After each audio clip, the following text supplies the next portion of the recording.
गुलिस्तानी जौहर block 3 के अंदर मेरा प्लॉट है, उस पर कब्जा हो चुका है। 20 साल से चक्कर लगा रहा हूँ। केडीए का प्लॉट कराची के बुजुर्ग के 20 साल खा गया।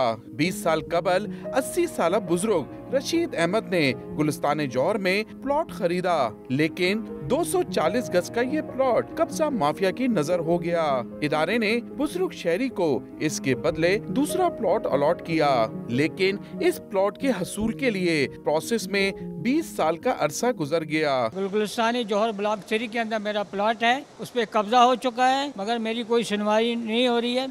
कभी मुझे कहते हैं प्लॉट मास्टर प्लान में चले जाएं, कभी मुझे लैंड डिपार्टमेंट में भेज देते हैं, कभी मुझे कहीं भेज देते हैं। तो इसी तरह मैं 20 साल से चक्कर लगा रहा हूँ। केडीए अफसरान का मौकिफ है कि इदारे में प्लॉट की अलॉटमेंट की कार्रवाई मुकम्मल हो चुकी है। अब रशीद अहमद को मास्टर प्लान डिपार्टमेंट से रुजू करना होगा।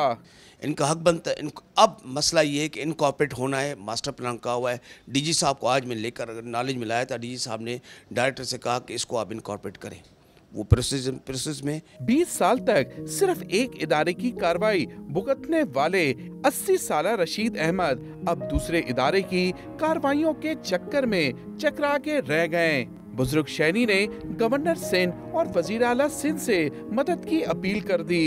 ये है 75 साल रशीद अहमद, जो अपने कब्जा होने वाले प्लॉट को हासिल करने के लिए 20 साल से मुख्तलिफ महकमों के चक्कर लगाने पे मजबूर है, मगर आज तक इन बुजुर्ग को इंसाफ ना मिलना सिंध सरकार और उनके इदारों की कारकर्दगी पे एक सवालिया निशान है।